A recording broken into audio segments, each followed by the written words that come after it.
नमस्कार, मेरा नाम है बिलाल और मैं आप सभी का स्वागत करता हूं हमारी आज की एक और बहुत ही ज्यादा महत्वपूर्ण क्लास में।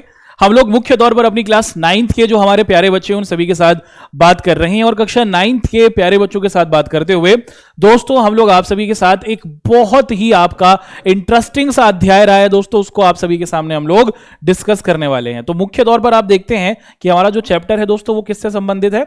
आप देख पा रहे हैं कि इतिहास है ना, हिस्ट्री के अंतर्गत आपको क्या दिखता है दोस्तों। आप देखते हैं कि एक चैप्टर है जिसका नाम क्या है दोस्तों, जिसका नाम है यूरोप में समाजवाद एवं रूसी क्रांति।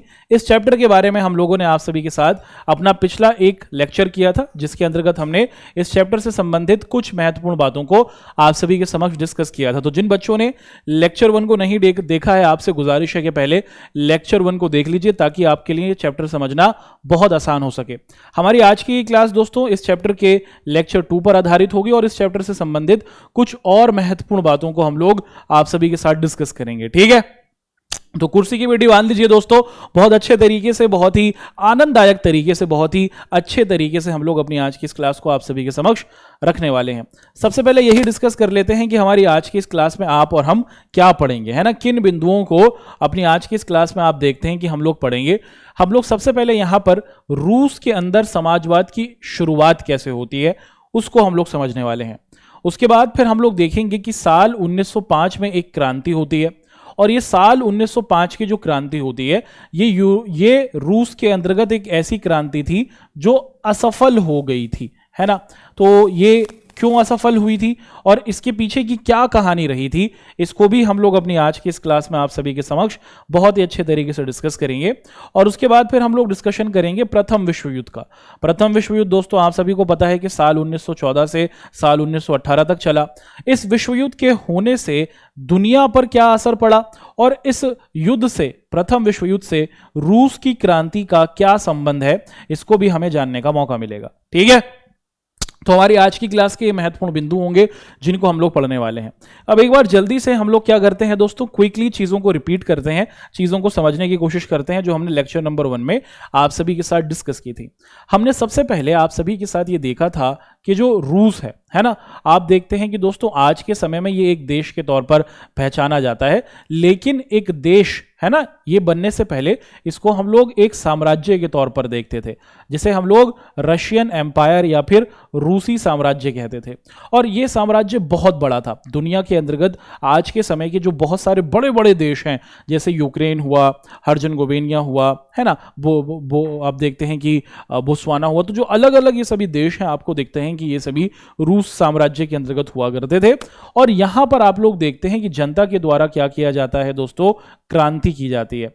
और इस क्रांति की जो उत्पत्ति होगी वो साल 1917 के अंतर्गत होगी। और ये जो साल 1917 के अंतर्गत क्रांति होती है ये भी हमें 2 रूपों में होते हुए दिखेगी। एक तो फरवरी के महीने में ये क्रांति होती है और उसी के साथ अक्टूबर महीने में ये क्रांति होती है ना। अच्छा, ये तो हमने इस चैप्टर की शुरुआती कुछ बिंदुओं में देखा था। अब इसी के साथ साथ हमने ये भी देखा था कि क्रांति होने से पहले कोई तो वजह होगी जिसकी वजह से जो लोग थे वो परेशान थे। जी हाँ, क्योंकि आप सभी को पता है कि रूसी साम्राज्य पे जो राजा था, जो राज करता था दोस्तों, उसका नाम क्या था, उसका नाम था जार निकोलस, है ना। क्या नाम था दोस्तों, जार निकोलस द्वितीय। ये जो जार निकोलस द्वितीय था ये एकदम बेकार राजा था, जनता की तरफ ध्यान नहीं दे रहा था, जनता इससे परेशान थी और जनता इसी के खिलाफ फिर सड़कों पर आ जाती है और उसको हटा देती है साल 1917 में। लेकिन उसको हटाने की कोशिश उससे पहले भी होती है और उससे पहले भी लोग उसको उसके शासन से हटाने की कोशिश करते हैं। हमने ये भी देखा था कि जो पूरा का पूरा रूस था उसके अंतर्गत हम लोग अलग अलग विचारधाराओं के मानने वाले लोगों को देख रहे थे। हमने सबसे पहले आप सभी के सामने उदारवादी, इस विचारधारा के मानने वाले लोगों के बारे में डिस्कशन किया था। तो रूस के अंदर कुछ ऐसे समूह के लोग थे जो क्या करते थे, जो बदलाव को पसंद करते थे, जिनका मानना था कि जिस तरीके से शासन चलाया जा रहा है वो सही नहीं है और ये उदारवादी लोग बदलाव को स्वीकार कर रहे थे। वहीं पर हमें क्या दिखता है दोस्तों, एक दूसरी सोच वाले लोग भी थे जिनको हम लोग रेडिकल कहते थे। ये जो रेडिकल विचारधारा के मानने वाले लोग थे, ये भी बदलाव को पसंद करते थे, ये भी चेंज लेना चाहते थे, और ये मुख्य तौर पर लोकतंत्र को भी पसंद करते थे, और इनका मानना था कि देश के अंदर लोकतंत्र होना चाहिए, और ये सभी को वोट देने के अधिकार की भी बात कर रहे थे।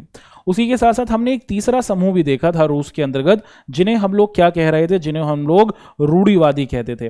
रूढ़िवादी वो लोग थे जो बदलाव को बिल्कुल भी नहीं चाहते थे, लेकिन जब इन्होंने देखा कि साल 1789 में फ्रांस की क्रांति हुई थी और उसके बाद फिर वहां के राजा को हटा दिया था, तो ये लोग को समझ में आ गया था कि बदलाव जरूर होना चाहिए और बदलाव से ही किसी समाज के आगे बढ़ने की संभावना होती है। तो रेडिकल, ये जो हमारे रूढ़िवादी लोग थे, ये बदलाव को तो बिल्कुल पसंद नहीं करते थे, लेकिन फ्रांस की क्रांति हो जाने के बाद ये बदलाव को रूस में लाने के लिए तैयार थे, लेकिन ये चाहते थे कि उसकी जो गति हो वो बहुत धीमी होनी चाहिए, है ना। इन सभी महत्वपूर्ण बिंदुओं को हमने देखा था।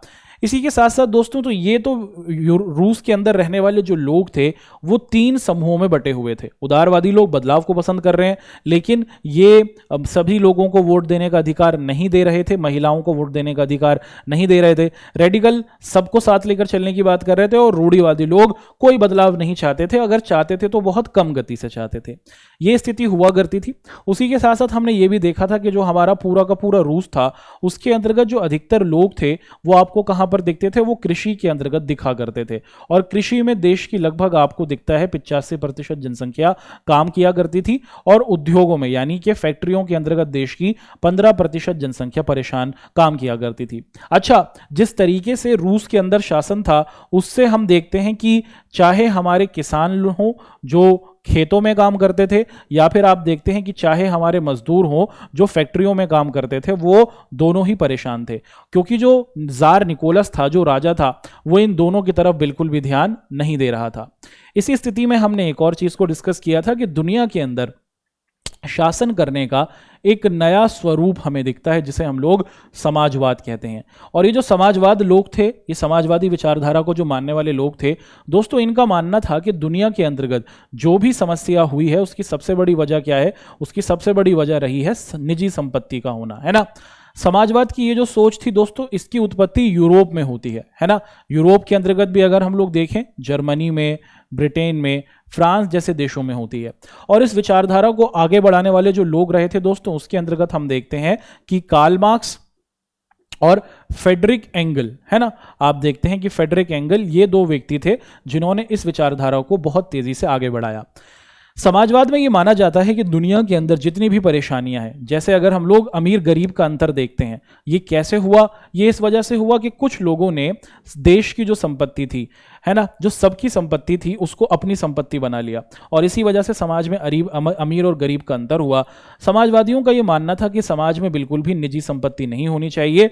देश की सरकार क्या करेगी, देश की सरकार हर एक चीज पर अपना कब्जा करके रखेगी, और उसी के बाद क्या होगा, समाज में एक वर्ग विहीन हमें समाज दिखेगा। तो समाजवादी एक ऐसी विचारधारा को मानते थे जिसमें वर्ग विहीन समाज होना चाहिए, जिसमें सब समान हो, और देश की जो सरकार होगी वो मुख्य तौर पर हर एक चीज पर अपना कब्जा रखेगी और वही फिर देश को चलाएगी। कुछ इस विचारधारा को हम देखते थे कि हमें देखने को मिल रहा था। फिर यही जो सोच थी समाजवादियों की, आप देखते हैं कि ये कहीं ना कहीं कहां पहुंचती है दोस्तों, रूस पहुंचती है। और फिर रूस में आ जाने के बाद, जैसे रूस के लोग अपने राजा से परेशान थे, जार निकोलस से, चाहे वहां के किसान हो या मजदूर, वो जब ये समाजवाद की विचारधारा से मिलते हैं तो एक बहुत बड़ी क्रांति होती है, और उसके बाद फिर रूस में बहुत बड़ा परिवर्तन आता है। ठीक है, तो हमारी आज की कहानी दोस्तों यहीं से शुरू होगी कि ये समाजवाद रूस में एंटर करता है ना। पहले समाजवाद की शुरुआत यूरोप के अलग अलग देशों में हो रही है, जर्मनी, ब्रिटेन और फ्रांस में, जो निजी संपत्ति को बिल्कुल पसंद नहीं करते, और ये बात करते हैं कि सरकारों को मुख्य तौर पर क्या करना होगा, देश की हर एक संपत्ति पर कब्जा करना होगा। और उसी के साथ साथ ये जो हमारे समाजवादी लोग हैं, इनका मानना है कि मजदूरों को अपने संगठन बनाने होंगे, और मजदूर अपने संगठन बनाकर ही क्या कर सकते हैं, अपने जीवन को बेहतर कर सकते हैं। तो यूरोप से ये विचारधारा रूस पहुंचती है, और उसके बाद जो रूस के अंदर किसान और मजदूर थे वो इस विचारधारा को अपनाते हैं, और एक बहुत बड़ा परिवर्तन पूरे रूस के अंतर्गत होता है। उसे हम लोग समझने की कोशिश करेंगे। चलिए शुरुआत करते हैं दोस्तों। ठीक है, अब यहां से हम लोग कहानी की शुरुआत कर देते हैं लेक्चर नंबर 2 की। तो हम देखते हैं दोस्तों कि रूस के कुछ समाजवादियों का यह मानना था कि मीर को जमीन सौंपने की जो पुरानी परंपरा के खिलाफ रूस के किसान प्राकृतिक रूप से समाजवाद के लिए ही बने थे। देखिए मुख्य तौर पर क्या हुआ करता था कि जो रूस के अंतर्गत किसान लोग थे वो परेशान थे क्योंकि उनके पास जमीन ही नहीं थी। अधिकतर जो जमीन हुआ करती थी या तो वो राजा की थी, जार निकोलस की थी, या फिर राजा ने अपने बहुत से जमींदारों को वहां पर स्थापित किया हुआ था। और इसी वजह से मजदूर जो हमारे किसान भाई थे उनसे बहुत ज्यादा मेहनत कराई जाती थी, लेकिन उनको बदले में बहुत कम अनाज या फिर पैसा मिला करता था, तो वो उससे बहुत ज्यादा परेशान थे। जब किसानों ने इस बात का विरोध किया तो एक नया पद आप देखते हैं कि जार निकोलस के द्वारा किसानी में बनाया गया, जिसे मीर कहा जाता है ना। और ये जो व्यक्ति था इसके पास क्या थी दोस्तों, ये जो व्यक्ति था ये क्या करा करता था, ये सब लोगों में जमीन का बंटवारा कर दिया करता था, है ना। शुरुआत में हम देखते थे कि रूस के अंतर्गत किसानों के पास तो जमीन थी ही नहीं, किसान बिल्कुल आप देखते हैं कि भूमिहीन थे, सिर्फ जमींदारों के पास और राजा के पास भूमि होती थी। जब किसानों ने इसका शुरुआत में विरोध किया तो फिर उसके बाद यह तय हुआ कि भाई एक व्यक्ति को बनाया जाएगा, एक पद बनाया जाता है जिसे मीर कहा गया, और ये व्यक्ति जो होगा ये पूरे तौर पर क्या करेगा, जो गांव के अंतर्गत मौजूद किसान हैं उन सभी में बराबर बराबर क्या कर देगा दोस्तों, बराबर बराबर पूरे के पूरे खेतों को बांट देगा, है ना। तो बहुत से जो समाजवादी रहे थे उनका यह मानना था कि जिस तरीके से देखिए किसी के पास प्रॉपर्टी नहीं है ना, आप देखते हैं कि जो प्रॉपर्टी है वो सभी में सही तरीके से सरकार ने बांट दी है ना। आप देखते हैं कि बहुत से जो समाजवादी रूस के अंतर्गत थे उनका मानना था कि जिस तरीके से रूस के अंतर्गत ये जो जमीन का बंटवारा हुआ था, जो सब लोगों में सरकार के द्वारा बांटा गया था, ये कहीं ना कहीं समाजवाद की उत्पत्ति हमें दिखा रहा था। और उनको लगता था, जितने भी समाजवादी यूरोप के अंतर्गत और रूस के अंतर्गत थे, उनका मानना था कि मजदूरों की बजाय किसान लोग ही क्रांति करेंगे। तो बहुत से जो समाजवादी विचारधारा को मानने वाले लोग हमें रूस के अंतर्गत दिखते हैं, उनका यह मानना था कि किसान लोग होंगे जो बड़े स्तर पर रूस के अंतर्गत क्रांति करेंगे। क्यों कर सकते हैं, क्योंकि उनकी जो संख्या है दोस्तों वो अगर आप देखें तो वो भी 85% है। तो ये माना जा रहा था रूस के समाजवादियों के द्वारा कि अगर हमें शासन को बदलना है तो हमें किसानों को अपनी तरफ करना होगा, और वही लोग क्या करेंगे, मुख्य तौर पर इस क्रांति को आगे बढ़ा सकते हैं। और उनका यह भी मानना था कि अन्य देशों की तुलना में रूस में समाजवाद बहुत तेजी के साथ आगे बढ़ेगा। ठीक है, तो यहां तक की स्थिति हम देखते हैं। अब आगे बढ़ते हैं दोस्तों। अब यहां पर हम लोग देखते हैं कि 19वीं सदी के अंतर्गत, है ना, 19वीं सदी के आखिरी वर्षों में, है ना, 19वीं सदी का मतलब क्या हुआ कि मुख्य तौर पर हमारा सन 1800 से लेकर 1899 तक का जो समय है ये पूरा का पूरा हमारा 19वीं सदी कहला रहा है। तो 19वीं सदी का जो आखिरी समय है यानी कि 1899 के आसपास के समय में रूस के अधिकतर गांवों में आप लोग देखते हैं कि समाजवादी पूरी तरीके से सक्रिय हो गए थे। समाजवादी लोग वो लोग हैं जिनका मानना है कि पूरे के पूरे रूस के अंदर जो समस्या है उसके पीछे वजह यही है कि या तो राजा ने संपत्तियों पर कब्जा किया हुआ है या फिर कुछ जमींदारों ने, बाकी हर सभी लोग भूमिहीन हैं, उनके पास कोई प्रॉपर्टी या फिर कोई संपत्ति नहीं है। तो ये विचारधारा पूरे के पूरे रूस के अंतर्गत आप लोग देखते हैं कि बढ़ चढ़कर फैलने लग जाती है। और उसी समय यानी कि साल 1900 में दोस्तों एक बहुत ही बड़ी घटना होती है। वो क्या कि रूस के अंदर एक पार्टी बनती है जिसे कहा जाता है सोशलिस्ट रेवोल्यूशन पार्टी, है ना। तो रूस के अंतर्गत आप देखते हैं कि अब समाजवादी विचारधारा से संबंधित कुछ संगठन बनने लग जाते हैं, और उनमें जो सबसे पहला संगठन हमें दिखता है उसका नाम है सोशलिस्ट रेवोल्यूशन पार्टी। ये उस पार्टी का चिन्ह हुआ करता था दोस्तों। और इस पार्टी की मांग थी, ये जो पार्टी या फिर ये जो समूह बनता है इसकी मांग थी कि जो सामंत हैं, सामंत मतलब ये जो जमींदार हैं, इनको जमीन ना दी जाए बल्कि किसानों को जमीन का मालिक बनाया जाए, है ना। क्योंकि किसान लोग ही थे जो मुख्य तौर पर मेहनत कर रहे थे, और इन जमींदारों को जब जमीनें दे दी, इसी वजह से समाज में अमीर गरीब का अंतर था। तो हम देखते हैं कि धीरे धीरे यानी कि 20वीं सदी की शुरुआत में और 19वीं सदी के अंत आते आते तक पूरे के पूरे रूस के अंतर्गत समाजवादियों का आप देखते हैं कि समाजवादियों की संख्या बढ़ने लगी थी। समाजवादियों की बढ़ती हुई संख्या की वजह से ही रूस के अंतर्गत साल 1900 में आप देखते हैं कि एक दल बनता है जिसका नाम सोशलिस्ट रिवॉल्यूशन पार्टी रखा जाता है। और यह मांग कर रहे थे कि जो जमीनें सामंतों के पास, सामंतों का मतलब क्या है दोस्तों कि जो जमींदारों के पास जमीनें हैं ना, वो जमीन उनको ना देकर उसका मालिक किसे बनाया जाए, उसका मालिक किसानों को बनाया जाए। ठीक है, आगे के घटनाक्रम में क्या होता है अब हम ये देखते हैं। हम देखते हैं कि ये जो सोशल डेमोक्रेटिक किसान के अधिकारों के मामले में सोशलिस्ट रेवोल्यूशनरी से सहमत नहीं था। आप देखते हैं कि मुख्य तौर पर एक और संगठन हमें बनता हुआ यहां पर दिख जाता है। ठीक है, अभी तो हमने पहला कौन सा देखा था दोस्तों, एक बनता है सोशल रेवोल्यूशन पार्टी जो मुख्य तौर पर किसानों के अधिकारों की बात कर रही थी। ठीक है, एक दल बनता है समाजवादियों का जिसका नाम क्या था, सोशल रेवोल्यूशन पार्टी, जो किसानों के अधिकार की बात कर रही थी। और वहीं पर आप लोग देखते हैं कि एक सोशल डेमोक्रेटिक किसानों के अधिकारों के एक और दल बनता है जिसको सोशल डेमोक्रेटिक नाम दिया जाता है, जो अलग तरीके से किसानों के अधिकारों की बात कर रहा था। अब यहां पर एक व्यक्ति का नाम आपको आता हुआ दिखता है दोस्तों, जिसका नाम है लेनिन। अब ये जो लेनिन भाई साहब थे, है ना, ये रहे दोस्तों, ये जो लेनिन है ना, ये रूस की क्रांति का नायक बनता है, ये रूस की क्रांति का चेहरा बनता है ना। मुख्य तौर पर आप लोग देखते हैं कि जो लेनिन भाई साहब था, इनका मानना था कि किसान जो है वो समाजवादी आंदोलन का हिस्सा नहीं हो सकते। इनका मानना था कि जो किसान है ना, ये हमारी विचारधारा से प्रभावित नहीं होंगे। लेनिन और उसके जो ग्रुप के समाजवादी लोग थे, उनका ये मानना था, और उनमें एकता की कमी है, उसका मानना था लेनिन का, है ना। और लेनिन को लगता था कि पार्टी के अंतर्गत अनुशासन होना चाहिए, लोगों के अंदर एकता होनी चाहिए और उनकी संख्या होनी चाहिए बड़ी, है ना, कि लोग जो भी हों पार्टी के अंतर्गत शामिल, जो बदलाव लाना चाहें वो अनुशासित हों। उसी के साथ साथ उनकी संख्या चाहे कम हो लेकिन उनकी क्वालिटी अच्छी होनी चाहिए, वो समझदार होने चाहिए और चीज़ों पर अच्छे तरीके से रिएक्शन करने वाले होने चाहिए। तो समाजवादियों के भी आप देखते हैं कि भिन्न भिन्न समूह बनने लग जाते हैं। कुछ किसानों को अपने साथ रखने की बात करते हैं और कुछ मजदूरों की। वहीं पर अगर हम लोग देखें, लेनिन भाई साहब जो हैं वो कहते हैं कि हमें किसानों का साथ नहीं चाहिए क्योंकि किसान लोग एकता वाले नहीं हैं और इनके अंदर अनुशासन की भी कमी देखने को मिलती है। अब समय गुजर जाता है और समय आता है साल 1905। ठीक है, साल 1905 में आप देखते हैं कि जनता, मुख्य तौर पर अगर हम लोग देखें, किसान और मजदूर बड़े स्तर पर परेशान हो चुके हैं क्योंकि जो राजा है उसने टैक्स को बढ़ाना शुरू कर दिया है। राजा जनता की समस्याओं की तरफ ध्यान नहीं दे रहा है। राजा किसी भी तरीके से जनता की जो परेशानियां हैं उनका हल नहीं दे रहा है। देश के अंतर्गत महंगाई बढ़ती जा रही है, देश के अंतर्गत भूखमरी बढ़ती जा रही है, देश के अंतर्गत लोगों के पास काम खत्म होते जा रहे हैं। तो देश के अंदर हर एक व्यक्ति साल 1905 तक आते आते आप देखते हैं कि जार निकोलस से पूरे तौर पर परेशान हो चुका था। फिर हम लोग क्या देखते हैं दोस्तों कि पार्लियामेंट के प्रति जार की कोई जवाबदेही नहीं थी। पार्लियामेंट का मतलब कि एक समूह हुआ करता था, है ना। आप देखते हैं कि एक समूह हुआ करता था जो राजा का मार्गदर्शन किया करता था। राजा था और राजा को समझाने के लिए कि किस तरीके से देश को चलाना चाहिए उसके लिए ग्रुप बना हुआ था, उसे पार्लियामेंट कहा जा रहा था, है ना। तो आप देखते हैं कि मुख्य तौर पर वो जो समूह था, राजा जो था ना उसके प्रति जवाबदेह नहीं था। राजा को जो करना होता था वो करता था और राजा को ये जो लोग थे जो उसका मार्गदर्शन करने वाले थे वो ज्यादा प्रभाव उस पर नहीं डाल पा रहे थे क्योंकि वो क्या था दोस्तों, वो एक निरंकुश शासक था, है ना। आप क्या देखते हैं कि जो राजा था जार निकोलस, वो एक निरंकुश शासक था।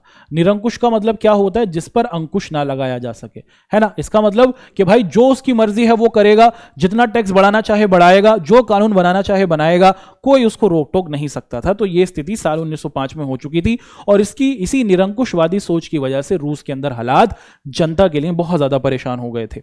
अब हम लोग देखते हैं कि रूस में हमें एक तरफ दिखता है सोशल डेमोक्रेटिक ग्रुप और दूसरा हमें दिखता है सोशल रेवोल्यूशन ग्रुप, है ना।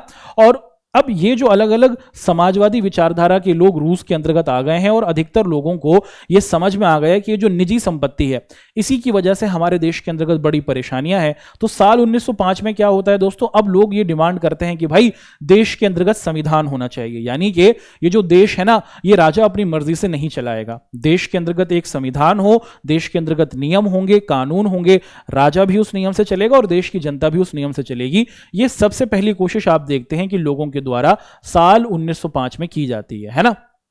अब उसी के साथ साथ कुछ और बातें भी होती हैं कि जो मुस्लिम बहुल इलाके हैं वहां से जदीदियों से भी समर्थन मिल रहा था। जो बहुत से मुस्लिम बहुल इलाके थे रूसी साम्राज्य में, बहुत सारे ऐसे क्षेत्र थे जहां पर आप लोग देखते हैं कि मुस्लिम लोग रहते थे और मुस्लिमों के साथ साथ जदीदी, है ना, ये जदीदी एक समूह होता है। इन जदीदी लोगों ने भी क्या किया था, इस बात का समर्थन किया था कि देश के अंतर्गत संविधान को निर्मित किया जाना चाहिए, है ना। और इन लोगों का मानना था कि इस्लाम धर्म के अंदर भी कुछ आधुनिकीकरण होने चाहिए। तो बहुत से जो जदीदी विचारधारा से प्रभावित लोग थे उनका मानना था कि जो मुस्लिम धर्म है उसके अंतर्गत भी थोड़ा बहुत आधुनिकता की मांग होने लगी थी। तो समाज के परिवर्तन की तो बात हो ही रही थी, उसी के साथ साथ हम देखते हैं कि धर्म के अंतर्गत भी बदलाव की मांग उठने लग जाती है साल 1905 तक आते आते। ठीक है, फिर क्या होता है दोस्तों, क्या संविधान बनेगा, ये देखते हैं।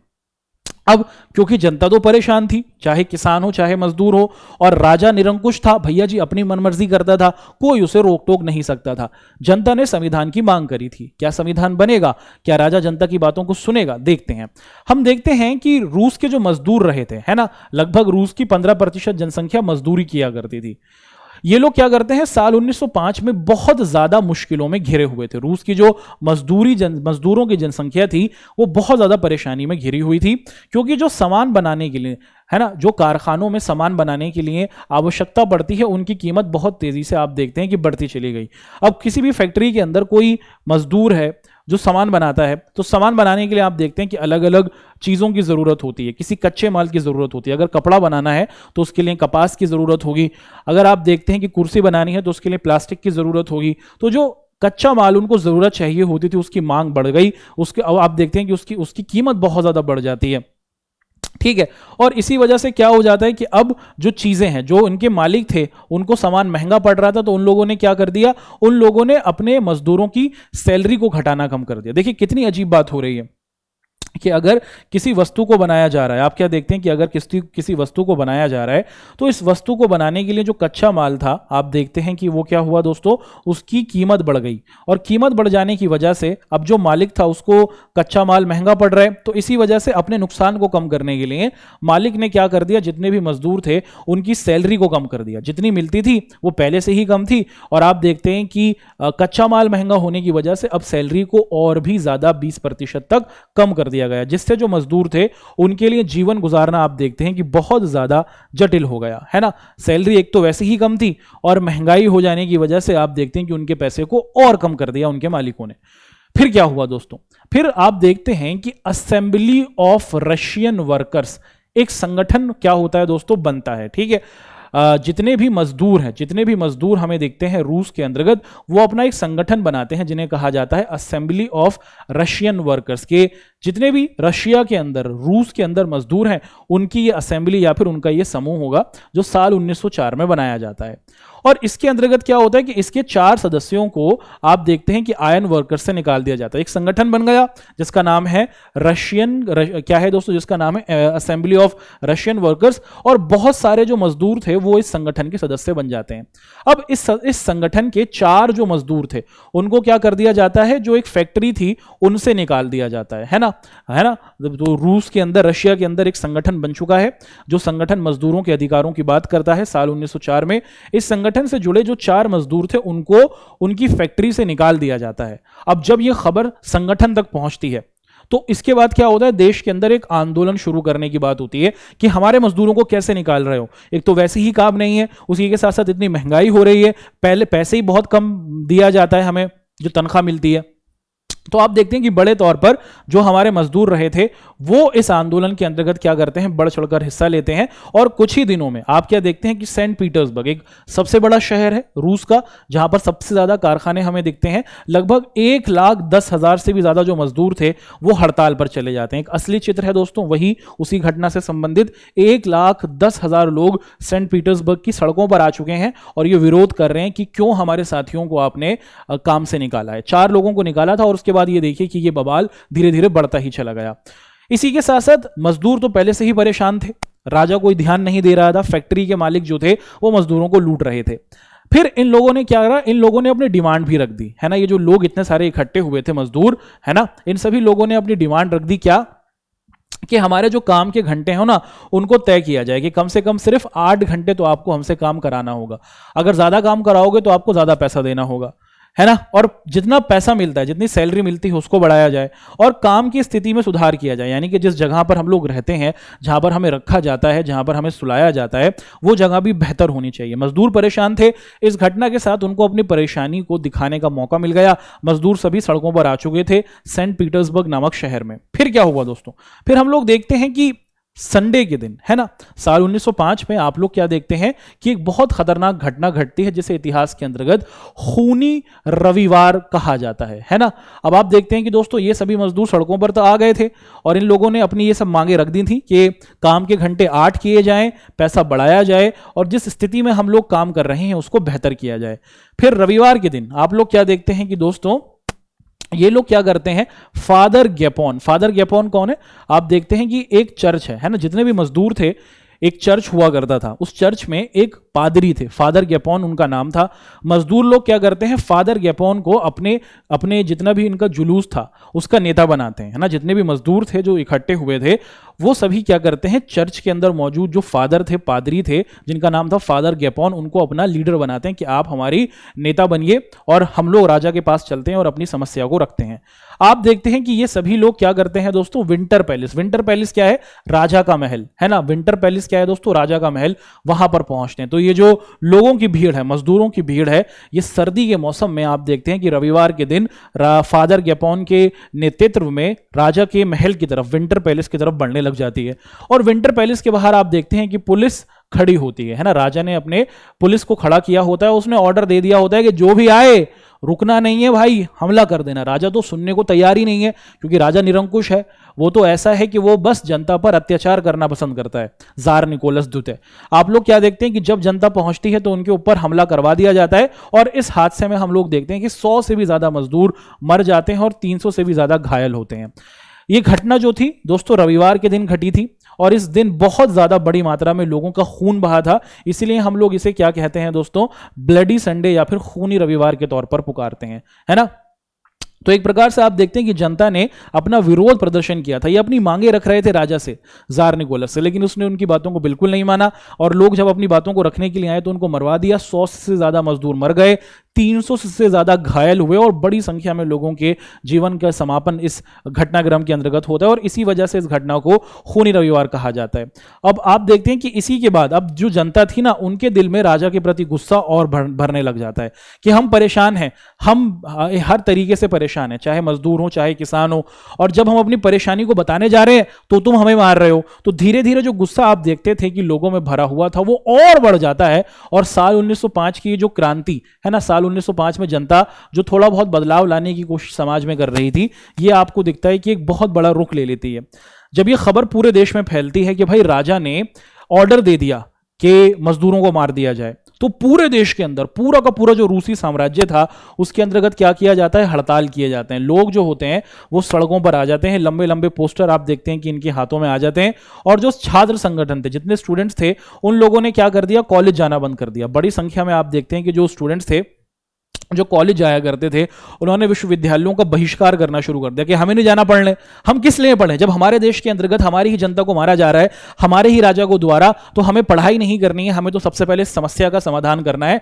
आप देखते हैं कि बड़ी संख्या में जो लोग थे, स्टूडेंट्स थे, वो सड़कों पर आ जाते हैं और राजा का विरोध करना शुरू करते हैं। उसी के साथ साथ और पढ़े लिखे लोग, वकील हुए, डॉक्टर हुए, इंजीनियर्स हुए, है ना, ये सभी भी क्या करते हैं दोस्तों, मजदूरों के साथ मिल जाते हैं और मजदूरों का समर्थन करते हैं कि जो मजदूरों की मांग थी वो सही थी, उनकी बातों को जरूर सुना जाना चाहिए था। और अब इन सभी लोगों की ये मांग होती है कि भाई बहुत हुआ, ये जो राजा है ना, ये हमारी बातों को बिल्कुल नहीं सुनता। इन सभी लोगों की अब डिमांड थी कि देश के अंतर्गत संविधान को लाया जाए, और संविधान को लाने के लिए संविधान सभा बनाई जाए, यानी कि एक ग्रुप बनाया जाए जो देश का संविधान निर्मित करेगा। यह बात आप देखते हैं कि रूस के अंतर्गत की जाती है, ठीक है।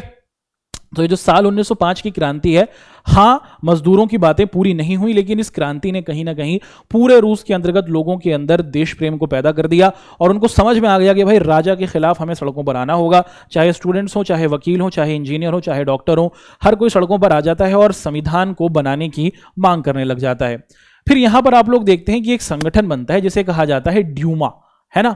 अब ये ड्यूमा का है, इसको समझ लीजिए दोस्तों। ड्यूमा मुख्य तौर पर आप लोग देखते हैं कि एक प्रकार से पार्लियामेंट, है ना। जैसे शुरुआत में मैंने आपको बताया था कि राजा को बताने के लिए कि किस तरीके से देश को चलाना है, क्रांति से पहले भी एक संगठन बना हुआ था जिसे पार्लियामेंट कहा जाता था, लेकिन राजा उनकी मानता नहीं था, राजा अपनी मनमर्जी करता था, जार निकोलस। अब यहां पर आप देखते हैं कि जार ने क्या किया दोस्तों, एक परामर्शदाता पार्लियामेंट के गठन की इजाजत दे दी। राजा ने कहा कि भाई तुम्हारी जो बातें हैं चलो मैं सुन लेता हूं। जब उसने देखा कि इतनी सारी भीड़ सड़कों पर आ गई है, तो जार निकोलस की भी हालत खराब हो गई थी। उसे समझ में आया कि मुझे जनता की बात को मानना ही पड़ेगा, और वो क्या कहता है कि चलो तुम्हारी जो मोटी मोटी बातें हैं, तुम जो कहना चाह रहे हो उसको मैं सुन लेता हूं। और वो क्या करता है दोस्तों, वो ये कहता है कि मैं ना ड्यूमा या फिर पार्लियामेंट के गठन की इजाजत देता हूं, यानी कि देश को किस तरीके से चलाना है, मुझे इसको बताने के लिए मेरे पास कुछ सलाहकार हो सकते हैं। ये वाली बात आप देखते हैं कि जार निकोलस जनता के सामने रखता है। और उसने ये भी तय किया कि इस दौरान जितने भी यूनियन और कमेटी बनी है उसको गैर कानूनी घोषित कर दिया जाए। इसी के साथ साथ जार निकोलस जो था वो ये तो कहता है कि हाँ चलो मैं देश में एक प्रकार से एक समूह को बना लूंगा जिसे ड्यूमा या फिर पार्लियामेंट कहा जा रहा है, जो मुझे बताएगी कि किस तरीके से देश को चलाना है ना। लेकिन साल 1905 से पहले देश में जितने भी संगठन बने हुए थे वो जार निकोलस क्या कर देता है दोस्तों, उन सभी को गैर कानूनी बना देता। तो जितने भी संगठन थे, चाहे लेनिन का संगठन था जो समाजवादी था या फिर सोशल डेमोक्रेटिक संगठन था, उन सभी को बैन कर दिया जाता है देश के अंदर, क्योंकि जार निकोलस को समझ में आ गया था कि अगर ये संगठन रहेंगे तो मेरी पावर खत्म हो जाएगी। और उन सभी जितने भी संगठन बने हुए थे उन सभी को क्या कह दिया जाता है, इल्लीगल कह दिया जाता है कि वो सभी अब कोई भी काम नहीं करेंगे, अगर कोई करता हुआ दिखेगा तो उसे पकड़ लिया जाएगा। ठीक है। अब मुख्य तौर पर आप लोग देखते हैं कि ये जो जार था, जिसे जार निकोलस कहा जाता है, वो राजनीतिक गतिविधियों पर कई तरीके से रोक लगाता है। वो ये कोशिश करता है कि देश के अंतर्गत देश को चलाने की जो पावर है वो उसी के पास रहे। ये जो अलग अलग संगठन है मजदूरों के, किसानों के और इनके साथ समाजवादी लोग जुड़े हुए हैं, इनको पूरे तरीके से दबा दिया जाए, इसकी कोशिश जार निकोलस के द्वारा की जाती है। और उसने अपनी पहली ड्यूमा में 75 दिनों के भीतर ही बर्खास्त कर दिया। देखो ड्यूमा बनी थी, ये जो संगठन बनाया गया था जिसका काम ये होगा कि वो राजा को मार्गदर्शन देगी, राजा को बताएगी किस तरीके से देश को चलाना है। जार निकोलस इतना शरारती था दोस्तों, आप देखते हैं कि ये क्या कर देता है, जनता को जब वो सड़कों पर आते हुए देखता है तो वो डर जाता है और इसके बाद वो ड्यूमा को बनाने का आज्ञा देता है और 75 दिन के बाद ये जो लोग इस ड्यूमा में, इस समूह में शामिल थे, इनको ही खत्म कर देता है।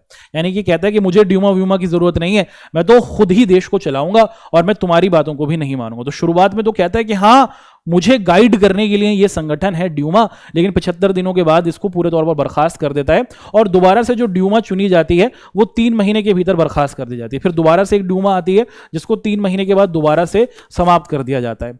इसके बाद क्या होता है दोस्तों, इसके बाद जार ने वोटिंग कानूनों में भी बदलाव किया। जार निकोलस ने यह बात रखी कि जो ड्यूमा होगा ना, इसके अंतर्गत अगर मुझे किसी बात को लेकर लोगों को समझाना है, जो ड्यूमा अगर भविष्य में बनेगी उसके अंतर्गत जो लोग शामिल होंगे वो मेरे ही मन मर्जी के हिसाब से होने चाहिए। इस तरीके की आप देखते हैं कि कोशिश जार निकोलस के द्वारा की गई। तो जार निकोलस ने हर एक तरीके से साल 1905 के बाद जो जनता बाहर सड़कों पर आई थी उनको दोबारा से आप देखते हैं कि धोखे में रखा। देश की जनता को जो उम्मीद जगी थी कि शायद संविधान बन जाए, शायद हमारे देश के अंतर्गत लोकतंत्र आ जाए, समाजवाद आ जाए, वो आप पूरे तौर पर देखते हैं कि कमजोर होता हुआ दिखता है और राजा सर्वशक्तिशाली यहां पर दोबारा से बनता हुआ हमें दिखता है ना।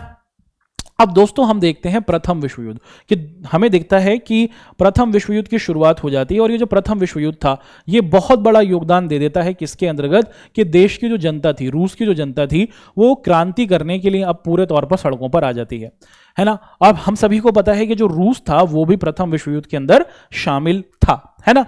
साल 1914 से साल 1918 तक दुनिया के अंतर्गत प्रथम विश्व युद्ध चला है और दुनिया के अलग अलग देश, आप क्या देखते हैं कि दुनिया के अलग अलग देश इस युद्ध के अंदर शामिल थे, है ना। तो दुनिया में आप लोग क्या देखते हैं दोस्तों कि साल 1914 से साल 1918 तक हमारा प्रथम विश्व युद्ध चला है ना।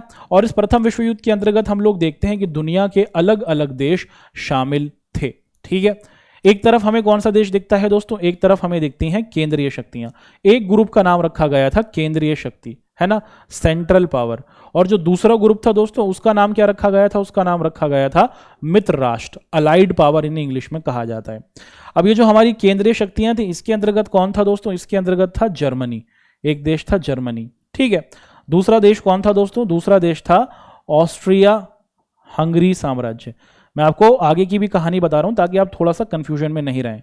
ठीक है। और तीसरा जो देश इसके अंदर शामिल था दोस्तों उसका नाम क्या था, उसका नाम था ऑटोमन साम्राज्य। ठीक है। जी हाँ। तो प्रथम विश्व युद्ध में सभी दुनिया के बड़े बड़े देश शामिल थे, इसलिए इसे विश्व युद्ध कहा गया और ये पहला विश्व युद्ध था। तीसरा जो देश था दोस्तों उसका नाम था ऑटोमन साम्राज्य। ठीक है। ये केंद्रीय शक्तियों में थे।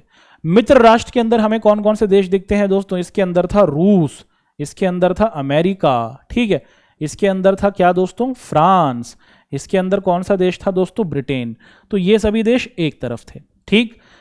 तो आप देखें कि जो हमारी कहानी का मुख्य पात्र है यानी कि जो रूस है ना, वो इस युद्ध के अंदर शामिल था और वो मित्र राष्ट्र के अंदर था। और रूस साल 1914 से ही इस युद्ध के अंदर शामिल था, शुरुआत से ही। ठीक है। और ये जो देश है केंद्रीय शक्तियां दोस्तों, ये जो ग्रुप था ये इस युद्ध को हार गए थे, फर्स्ट वर्ल्ड वॉर को, और जो मित्र राष्ट्र थे ये इस युद्ध को जीत गए थे। ठीक है, तो छोटी सी कहानी मैंने यहां पर आपको एक्सप्लेन कर दी। प्रथम विश्व युद्ध साल 1914 से साल 1918 तक हुआ। ये दो ग्रुप हमें दिखते हैं, एक तरफ जर्मनी, ऑस्ट्रिया हंगरी साम्राज्य और ऑटोमन साम्राज्य, और ऑटोमन साम्राज्य को वर्तमान में तुर्की कहा जाता है ना। और ये जीतने वाले देश रहे थे, और रूस इन मित्र राष्ट्रों में जीतने वाले देशों में था। अब समझने की कोशिश करते हैं कि भैया जी प्रथम विश्व युद्ध ने आखिर रूस की जनता में गुस्सा पैदा कैसे कर दिया। साल 1905 में जनता परेशान थी, सड़कों पर आती है, विरोध करती है, विंटर पैलेस पर जाती है, राजा मरवा देता है। जनता सड़कों पर आती है, कहती है कि तुम्हें संविधान बनाना होगा। राजा कहता है कि भाई संविधान बनवा देंगे। संविधान बनाने के नाम पर जनता को बेवकूफ बना दिया जाता है, और आप देखते हैं कि एक ड्यूमा बनती है जिसको राजा अपनी मनमर्जी से बर्खास्त कर देता है और देश को चलाने की पावर अपने पास ही रखता है ना, और अपनी मनमर्जी के लोगों को अपने आसपास रखता है, शासन की पूरी पावर खुद के पास रखता है देश को चलाने की। साल 1914 आते आते देश के अंदर हालात और खराब हो जाते हैं रूस के अंतर्गत, जनता और ज्यादा परेशान होती है। और उसी स्थिति में आप लोग क्या देखते हैं कि शुरुआत में जो युद्ध था, ये जो जार निकोलस था ना, ये रहा राजा जार निकोलस, ये जो है ना, जब दोस्तों जनता इससे परेशान थी, ये जनता से कहता है कि अगर हम लोग युद्ध में जाएंगे और हम युद्ध जीत जाएंगे ना, तो पूरी दुनिया के अंदर हमारा क्या होगा, हमारी वाहवाही होगी, सबको पता चलेगा कि रशियंस कितने पावरफुल हैं, रूस के लोग कितने सर्वशक्तिशाली हैं। तो शुरुआत में जब अपनी जनता को यह बताता है कि युद्ध हो रहा है और हम इस युद्ध में शामिल होंगे, तो जनता जो थी दोस्तों इसका बहुत जबरदस्त तौर पर समर्थन करती है, और उनका मानना था कि हां राजा यहां पर सही कह रहा है। लेकिन जैसा आपको पता है कि जब भी युद्ध चलता है दोस्तों, तो युद्ध के अंदर खर्चे होते हैं। ऐसा थोड़ी है कि बस एकदम से लड़ाई जीत ली जाएगी। युद्ध में सैनिक जाते हैं, युद्ध में लोग जाएंगे, युद्ध में सैनिकों को खिलाने के लिए खाने की जरूरत होगी, युद्ध में हथियार चाहिए होंगे और हथियारों को खरीदने के पैसे की जरूरत होगी। तो आप देखते हैं कि शुरुआत में जनता ने राजा का साथ दिया, लेकिन जैसे जैसे ये युद्ध चलता रहा, 4 सालों तक चलता है आप देखते हैं, तो इसके अंतर्गत आप लोग देखते हैं कि जो ड्यूमा के लोग थे उन लोगों ने मना किया। क्या मना किया कि भैया जी हमें क्या करना होगा, हमें इस खर्चे को संभालना होगा। और जार निकोलस को क्या हुआ दोस्तों, धीरे धीरे ड्यूमा के लोगों ने बताया कि ये जो सही जो ये युद्ध चल रहा है इससे देश को घाटा होगा, तो कृपया करके हमें इस युद्ध से अपने आप को अलग करना चाहिए। तो शुरुआत में जनता और जो लोग थे पूरे रूस के, वो राजा की बात में आ जाते हैं, वो देश के भलाई की बात समझते हैं कि चलो इससे देश की वाहवाही हो जाएगी। लेकिन जब देश के अंदर ही हालात खराब थे, युद्ध होता है, खर्चे होते हैं, और उसी खर्चे को बढ़ाने के लिए टैक्स बढ़ने लग जाता है, तो जनता इस युद्ध से बहुत ज्यादा और गुस्से में आ जाती है ना। फिर क्या होता है दोस्तों, इसको डिस्कस करते हैं। फिर हम लोग देखते हैं कि जो रूसी सेना थी उसकी पराजय हो जाती है ना। आप देखते हैं कि रूसी सेना जो थी, जो इस युद्ध के अंदर शामिल थी, उनकी हार हो जाती है पूर्वी मोर्चे पे। पूर्वी मोर्चे का मतलब क्या है कि जो हमारी ईस्ट की डायरेक्शन है, वहां पर आप लोग क्या देखते हैं कि रूस की जो सेना थी वो मुख्य तौर पर क्या थी दोस्तों, आप देखते हैं कि युद्ध को हारती जा रही थी। और उसी के साथ साथ जो फ्रांस के आसपास की फ्रांस के आसपास की सीमा थी, वहां पर भी हम लोग देखते हैं कि जो रूस की सेना रही थी वो बहुत ज्यादा परेशान हमें देखते हुए दिख रही थी। तो रूस की सेना बहुत जबरदस्त तौर पर इस युद्ध के अंदर हार का सामना कर रही थी। हाँ, इसके जो और साथी ग्रुप थे, जैसे रूस की सेना तो हार रही थी, लेकिन फ्रांस वाले जीत रहे थे, अमेरिका वाले जीत रहे थे, ब्रिटेन वाले जीतते हुए दिख रहे थे। तो इनकी वजह से रूस भी जीत रहा था, लेकिन वास्तविकता में रूस के सैनिक ज्यादा मर रहे थे। रूस के जो सैनिक थे उनका ज्यादा नुकसान हमें इस युद्ध के अंतर्गत होता हुआ दिख रहा था। इसी समय में हम लोग देखते हैं कि जो काफी सैनिक थे वो बड़ी संख्या में क्या होते हैं दोस्तों, हताहत होते हैं। देखिए ये असली चित्र आपके सामने रखा गया है, आप देख पा रहे हैं कि बड़ी संख्या में जो रशियन सोल्जर्स थे उनकी जानें जाती हैं, वो अपाहिज हो जाते हैं, वो अपने हाथ पैरों को खो देते हैं, बहुत सारे सैनिकों का जीवन समाप्त हो जाता है। और साल 1914 से साल 1916 के बीच में रूसी सेना को आप देखते हैं कि जर्मनी और ऑस्ट्रिया के हाथों करारी हार का सामना करना पड़ता है ना। तो जैसे मैंने आपको बताया था दोस्तों कि रूस जो था वो जर्मनी से भी लड़ने के लिए तैयार था, और रूस ऑस्ट्रिया पर भी अटैक कर रहा था। और इन दोनों ही देशों ने साल 1914 में और साल 1916 में भी, है ना, तो रूस जो था दोस्तों आप देखते हैं कि इन दोनों देशों पर अटैक कर रहा था, और जर्मनी ने क्या किया, रूस को हरा दिया, और फिर उसके बाद ऑस्ट्रिया हंगरी ने भी रूस को हरा दिया। तो बड़े तौर पर आप लोग देखते हैं कि रूस के सैनिक हताहत होते हैं, अपनी जानों को खोते हैं, और रूस की हर तरफ से आप देखते हैं कि हार ही हार हो रही थी। और साल 1917 तक आते आते क्या हो जाता है, 70 लाख से भी ज्यादा जो लोग थे, 70 लाख से भी ज्यादा लोग अपने जीवन को खोते हुए दिखते हैं। बहुत बड़ा नंबर है दोस्तों, बड़ी संख्या में आप देखते हैं कि लोगों का जीवन समाप्त हो जाता है ना। तो ये बहुत बड़ा आप देखते हैं कि नुकसान रूस के लोगों को हो रहा था। उसी के साथ साथ आप लोग देखते हैं कि ये जो रूस की सेना थी, है ना, ये जो रूस की सेना थी, है ना, आप देखते हैं कि जब ये पीछे हटने लगी थी क्योंकि रूस की सेना हार रही थी। ध्यान से सुनिएगा, इसको समझाने के लिए मैं आपको एक चित्र दिखाता हूं कि मान लीजिए कि ये जो पूरा का पूरा आप देखते हैं कि ये युद्ध का मैदान है, ये फिर मान लीजिए कि ये पूरा का पूरा रूस आपको दिख रहा है, ठीक है। अब इस युद्ध के इसके बराबर में हम लोग क्या देखते हैं दोस्तों, यहां पर हमें दिख रही है जर्मनी, है ना, जर्मनी सेना, ठीक है, यहां पर है हमारी जर्मन सेना और ये अपने देश के अंतर्गत हमें दिख रही है। अब हमने ये देख लिया था कि जो रूस के लोग थे ये अटैक कर रहे थे किसकी तरफ, जर्मनी की तरफ, और जर्मनी की सेना भी अटैक कर रही थी किसकी तरफ, रूस की तरफ। और जर्मनी के जो ये सैनिक थे वो जीत गए थे और वो जीतते जीतते क्या करने लग जाते हैं, रूस के अंदर तक आने लग जाते हैं, है ना। जो जर्मनी की सेना थी वो रूस के अंतर्गत अंदर आने लग जाती है और रूस के जो सैनिक थे वो वापस अपने देश में और अंदर भागते हैं, है ना। रूस के जो सैनिक थे वो वापस अंदर भागते हैं। तो रूस के सैनिक पता है क्या कर देते हैं, रूस के सैनिक जब वापस पीछे हटने लग जाते हैं तो वो उनके घरों में आने वाले जितने भी मकान थे और फसलें थी उनको तबाह करते हैं। रूस के लोग अपने ही देश के अंदर अपने ही लोगों की फसलों को और मकानों को तबाह करते हैं। आप कहेंगे सर ऐसा क्यों कर रहे हैं, क्योंकि इन लोगों का मानना था, इन रूसी सोल्जर्स का मानना था कि अगर हम पीछे जा रहे हैं तो हमारे इन फसलों का प्रयोग ये जर्मनी के लोग कर सकते हैं, इनसे इनको खाने पीने की सुविधा मिल जाएगी, तो क्योंकि दुश्मन का फायदा हो जाएगा इसीलिए आप देखते हैं कि ये अपने ही लोगों का नुकसान कर देते हैं और इसी तबाही से, है ना। आप जब देखते हैं कि ये जो रूस के लोग जब वापस जा रहे होते हैं और वापस जाते हुए जितने भी आप क्या देखते हैं दोस्तों, ये जो रूस की सेना थी जब वापस जाते हुए जितने भी घर थे, जितने भी फसल थी उनको तबाह कर देते हैं, तो बड़ी संख्या में रूस के लोगों का क्या होता है दोस्तों, आप देखते हैं कि नुकसान होता है। लगभग 30 लाख लोग आप देखते हैं कि देश के अंदर शरणार्थी हो जाते हैं, यानी कि उनके घर समाप्त हो जाते हैं। 30 लाख लोग अब क्या हो जाते हैं दोस्तों, उनका कोई घर नहीं है, वो शरणार्थी हो गए अपने ही देश के अंदर, वो दर दर की क्या होता है, दर दर की तरफ भाग रहे हैं, है ना, दरबदर हो चुके हैं। अब जो जार था, है ना, जो राजा था, इस घटनाक्रम से एक तो पहले ही देश हार रहा है युद्ध में, उसके बाद जो देश की ये हारी हुई सेना है जब ये वापस पीछे की तरफ आ रही है तो अपने ही लोगों का नुकसान कर रही है, क्योंकि इनको लगता है कहीं ये जर्मनी के लोग, जर्मनी की सेना फायदा ना उठा ले हमारे इन संसाधनों का। तो इससे देश के अंदर बड़ी संख्या में लोगों का जीवन समाप्त हुआ। लगभग 30 लाख लोग अपने ही देश के अंदर दरबदर की तरफ भटकने लगे और उसी वजह से आप लोग देखते हैं कि जो राजा की छवि थी वो बहुत ज्यादा नुकसानदायक हो जाती है और अब सैनिक इस लड़ाई में लड़ना नहीं चाहते। तो जो रूसी सैनिक थे उन्हें समझ में आ गया था आखिर हम लड़ किस लिए रहे हैं, हम अपने ही लोगों को नुकसान पहुंचा रहे हैं, हम अपने ही देश में अपने ही लोगों को परेशान कर रहे हैं, हम बाहर भी मर रहे हैं, हमारा राजा सही तरीके से शासन नहीं चला रहा। और जो रूसी जनता थी उन्हें समझ में आ जाता है कि जिस तरीके से ये लड़ाई हो रही है हमें तो उस लड़ाई में नहीं रहना।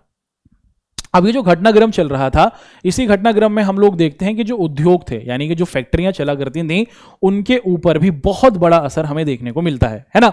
हम देखते हैं कि जो युद्ध का असर चल रहा था साल 1914 से साल 1918 तक, ये जो प्रथम विश्व युद्ध हुआ, इसकी वजह से रूस के अंदर जो इंडस्ट्रीज थी, उद्योग थे, उन पर भी बड़े तौर पर आप देखते हैं कि असर पड़ता है। और जर्मनी का जो बाल्टिक सागर था उस पर नियंत्रण होने से रूस को आने जाने की आपूर्ति हो जाती है। तो मुख्य तौर पर आप क्या देखते हैं दोस्तों, आप ये देखते हैं कि जर्मनी हुआ करता था। आप क्या देखते हैं दोस्तों, ये जर्मनी है और इधर हमारा क्या बनता है, इधर हमारा रशिया बनता है या फिर रूसी साम्राज्य। अब अगर इनको रूस को क्या करना होता था यूरोप में, है ना, जर्मनी कहां पड़ता है दोस्तों, जर्मनी यूरोप के अंतर्गत पड़ता है। तो अगर रूस को या फिर रशियन साम्राज्य को अगर अपना सामान यूरोप भेजना होता था तो आप देखते हैं कि यहां पर एक बाल्टिक सागर होता है ना, एक सागर हुआ करता था और इस बाल्टिक सागर के द्वारा ही सामान का आदान प्रदान होता था। लेकिन जर्मन सेना ने, है ना, जर्मनी ने इस पूरे सागर पर कब्जा कर लिया था और वो रशियंस को यहां से नहीं आने दे रहे थे। तो इस वजह से सामान तो इनका बना हुआ था लेकिन ये आगे नहीं भेज पा रहे थे। तो इनका सामान तो बना हुआ था लेकिन आगे नहीं जा पा रहा था, जिसकी वजह से जो बहुत ज्यादा नुकसान आप देखते हैं कि रशियन इंडस्ट्रीज को होता है या फिर आप देखते हैं कि रशिया के कारखानों को होता है, क्योंकि जर्मनी ने पूरे बाल्टिक सागर पर कब्जा कर लिया था और वो रूस के बने हुए सामान को आगे बढ़ने नहीं दे रहे थे। इसकी वजह से आप देखते हैं कि रूस के कारखानों को बहुत नुकसान हुआ और जो कारखानों में लगने वाले आप देखते हैं कि औजार थे वो भी यूरोप से जाया करते थे, वो भी नहीं पहुंच पा रहे थे। तो उससे भी हम देखते हैं कि रूस के कारखानों को बहुत बड़े तौर पर नुकसान होता है। फिर धीरे धीरे समय गुजरता चला जाता है और साल 1916 तक आते आते हम देखते हैं कि जो रेलवे लाइन थी ना दोस्तों वो खराब होने लग जाती है। पूरे के पूरे रूस के अंतर्गत इतना बड़ा साम्राज्य था दोस्तों, इसके अंतर्गत जो आने जाने का साधन था वो सिर्फ रेलवे लाइन थी और क्योंकि लोग जो सैनिक लोग हैं, जो सरकार के पास पैसा है वो युद्ध में लगा हुआ है, रेलवे लाइन पर उतना ध्यान नहीं दिया गया और दूसरे देशों की तरफ से भी हमले हो रहे हैं, देश में रेलवे लाइन को तोड़ा जा रहा है। तो बड़े तौर पर आप देखते हैं कि रूस की जो रेलवे लाइन थी वो खराब हो जाती है और उसी के साथ जो अच्छी सेहत वाले पुरुष थे उनको युद्ध में भेज दिया लड़ने के लिए, है ना। जो फिट पुरुष थे, जो मस्कुलर पुरुष थे, जो अच्छी सेहत वाले पुरुष थे, उनको युद्ध में लड़ने के लिए भेज दिया। उसी वजह से देश में मजदूर भी नहीं मिल रहे। पहले मजदूर हुआ करते थे ये, है ना। अब सैनिक चाहिए, सैनिक तो बहुत कम होते हैं, बहुत ज्यादा लोगों की जरूरत थी। तो देश में जो हष्टपुष्ट मजदूर थे उनको सैनिक के तौर पर भर्ती किया। अब वो तो सैनिक बन के लड़ने के लिए चले गए, लेकिन अब देश के अंदर, देश में जो मजदूरों के काम है वो कौन करेगा, तो मजदूरों की कमी हो जाती है। और इसीलिए आप देखते हैं कि जो छोटे छोटे वर्कशॉप जहां पर काम धंधे होते थे उनके अंदर सामानों की किल्लत हो गई कि अब सामानों को सही करने के लिए देश में कोई मजदूर था ही नहीं। रेलवे लाइन टूटी हुई है तो उसको सही करने के लिए कोई मजदूर था ही नहीं, क्योंकि अब वो सभी सैनिक बनकर देश की लड़ाई के लिए लड़ने गए हुए हैं। क्या जो मजदूर बनकर, जो मजदूर थे जो सेना में शामिल हुए थे, या फिर जो असली सैनिक हमें दिखते हैं रूस के अंतर्गत, क्या उनका जीवन बहुत अच्छा था इस युद्ध में? नहीं दोस्तों, ऐसा नहीं था। हम देखते हैं कि बड़े तौर पर जो सेना का पेट भरने के लिए हमें खाने की चीजें होती हैं वो उन पर आप देखते हैं कि उन तक पहुंचाया नहीं गया। तो जो ये जो युद्ध चल रहा था इसमें हर तरीके से, चाहे रूस के सैनिक हो वो परेशान थे, चाहे रूस की जनता हो वो परेशान थी। ये जार निकोलस था जो आराम से अपने राजमहल में बैठा हुआ था और इस पूरे युद्ध का आनंद ले रहा था, है ना। उसे दिख तो रहा था कि वो हार रहा है, लेकिन उस हार से उसे कोई ज्यादा फर्क नहीं पड़ रहा था, क्योंकि वो चाहता था कि युद्ध में लगे रहें, बस हम जीत जाएं, ताकि मैं दुनिया को दिखा दूं कि मैं सर्वशक्तिशाली हूं। आप देखते हैं कि सेना का पेट भरने के लिए भी खाने की बहुत ज्यादा किल्लत हुआ करती थी। और ये जो सैनिक थे, है ना, ये जो सैनिक हुआ करते थे दोस्तों, आप देखते हैं कि ब्रेड की दुकानों पर ब्रेड के लिए भी मारे मारे फिरते थे और देश के अंदर भी जो हालात थे वो बहुत ज़्यादा आप देखते हैं कि ख़राब हो जाते हैं। देश की जनता छोटी छोटी बातों पर आप देखते हैं कि सिर्फ खाने की चीज़ें नहीं मिल पा रही, ब्रेड जो खाने की चीज़ होती है वो नहीं मिल पा रहा। तो इस वजह से आप देखते हैं कि अब देश के अंदर भी जो लोग थे वो मुख्य तौर पर खाने की दुकानों पर अटैक करने लग जाते हैं। और साल 1917 में आप देखते हैं कि जो पेट्रोग्राद नामक क्षेत्र है रूस का, वहां पर हालात बहुत ज़्यादा ख़राब हो जाते हैं और मजदूरों के घरों में भोजन की किल्लत हो जाती है। और फिर उसी साल बहुत बड़ी मात्रा में आप लोग देखते हैं कि सर्दी भी पड़ती है ना। तो साल 1914 में जनता ने जो बड़े समर्थन के साथ राजा का साथ दिया था कि हाँ हम इस युद्ध को जीतेंगे, धीरे धीरे आप देखते हैं कि जनता को समझ में आ जाता है कि युद्ध कुछ नहीं है। देश की जनता परेशान, देश के किसान परेशान, देश के मजदूर परेशान, देश के सैनिक परेशान, पूरे तौर पर आप देखते हैं कि हर एक व्यक्ति इस युद्ध से परेशान ही परेशान हमें दिख रहा था। ठीक है, तो यहां तक हमने आप सभी के समक्ष देख लिया कि इस स्थिति तक आते आते, यानी कि साल 1914 से साल 1917 तक का ये जो समय अवधि रही है, इसमें जनता बहुत बड़े तौर पर परेशान हो चुकी है। और अब इसी साल 1917 में प्रथम विश्व युद्ध की वजह से और उससे पहले की जो घटनाक्रम रहे हैं, जनता में वैसे ही पहले से गुस्सा था। फर्स्ट वर्ल्ड वॉर की वजह से आप लोग देखते हैं कि जनता का गुस्सा और बड़े तेजी के साथ बढ़ चुका है। और अब आप देखते हैं कि फिर इसी साल 1917 में जनता क्या कर देगी दोस्तों, राजा को हटाने की कोशिश करेगी। और फरवरी के महीने में और अक्टूबर के महीने में हम देखते हैं कि दो बड़ी क्रांतियां हमें रूस के अंतर्गत होती हुई दिखेंगी, जो राजा की सारी शक्तियों को खत्म कर देंगी और पूरे के पूरे रूस के अंतर्गत हमें समाजवाद आता हुआ दिखेगा। क्लियर हुआ? चलिए, तो यहां तक की बातें तो हमने आप सभी के समक्ष डिस्कस करी। अब एक एक कर हमारी आज की क्लास के कुछ क्वेश्चंस को हम लोग डिस्कस करते हैं। सबसे पहला सवाल यहां पर आपके सामने है कि रूस में कब प्रथम परामर्शदाता या फिर हम देखते हैं कि ड्यूमा का गठन किया गया। तो सबसे पहले ड्यूमा कब बनाई गई? संसद जो राजा को बताएगी, मार्गदर्शन देगी कि कैसे देश को चलाना है। चार ऑप्शंस हैं, साल 1905, साल 1907, साल 1915 या फिर साल 1917। आप सभी को बताया कि सबसे पहली ड्यूमा का गठन साल 1905 में, जो वो खूनी रविवार हुआ था ना, उसके बाद बनाया गया था, लेकिन राजा ने इसको 75 दिनों के अंदर ही समाप्त कर दिया था। अगला सवाल है, पूछा जा रहा है कि रूसी इतिहास में निम्न में से किस क्रांति को खूनी रविवार के नाम से जाना जाता है? कौन सी क्रांति थी जिसको हम लोग खूनी रविवार कहते हैं? साल 1917 की क्रांति को, साल 1915 की क्रांति को, साल 1905 की क्रांति को या फिर साल 1907 की क्रांति को?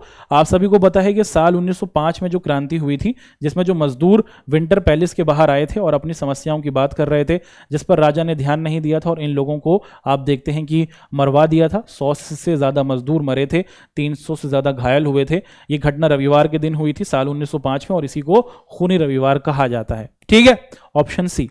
अगला सवाल है कि रूसी साम्राज्य में इस्लाम धर्म के अंदर आधुनिकीकरण हो, इसके समर्थक जो लोग थे उनको क्या कहा गया था, है ना? कि जब साल 1905 में रूसी क्रांति होती है तो बहुत से जो इस्लाम धर्म के अंदर आप देखते हैं कि वो चाहते हैं कि बदलाव होना चाहिए, उनको क्या कहा गया था? ड्यूमा, उलेमा, जदीदी, या फिर इनमें से कोई नहीं। तो जो जदीदी लोगों का समूह था दोस्तों, है ना, ये लोग वो थे जो मुख्य तौर पर ये डिमांड करते हैं कि इस्लाम में आधुनिकीकरण होना चाहिए रूसी साम्राज्य के अंतर्गत। अगला है, रूस में लेनिन ने किस प्रकार के शासन की घोषणा की थी? जो हमारा लेनिन भाई साहब है उसने किस प्रकार के शासन की आप देखते हैं कि घोषणा की थी कि मध्य वर्गीय प्रजातंत्र होना चाहिए, एक तंत्र होना चाहिए। वो किस बात का समर्थक था लेनिन? ये आपसे पूछा जा रहा है। देखिए, जो हमारा लेनिन था वो मुख्य तौर पर मजदूरों को अपने साथ रखता था, सिपाहियों को अपने साथ जोड़ रहा था, किसानों को ज़्यादा पसंद नहीं करता था, लेकिन बाद में वो उनको शामिल कर लेता है। तो वो एक ऐसी सरकार का समर्थक था जिसके अंतर्गत हम लोग देखते हैं कि मजदूर, सिपाही और किसानों के लोग होने चाहिए देश के अंतर्गत, है ना। और देश में जो शासन है वो राजा के पास ना होकर मजदूरों, सिपाहियों, किसानों के पास होना चाहिए।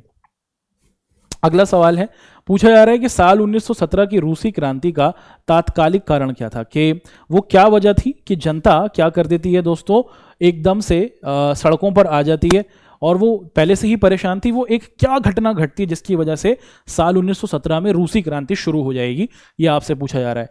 जार का निरंकुश शासन, यानी कि जार का जनता को दबाना, जनता की दुर्दशा, साल 1905 की रूसी क्रांति, या फिर प्रथम महायुद्ध में रूस की हार? क्या कारण था जिसकी वजह से जनता कहती है कि अब तो बहुत हो गया, अब तो इसको हटाना ही होगा राजा को?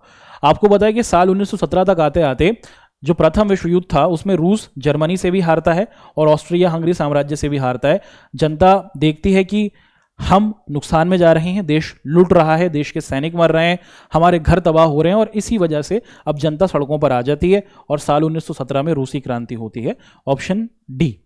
अगला सवाल है कि रूसी शासक जार निकोलस ने कब अपना त्यागपत्र दिया? है ना, जार निकोलस द्वितीय क्या करता है दोस्तों?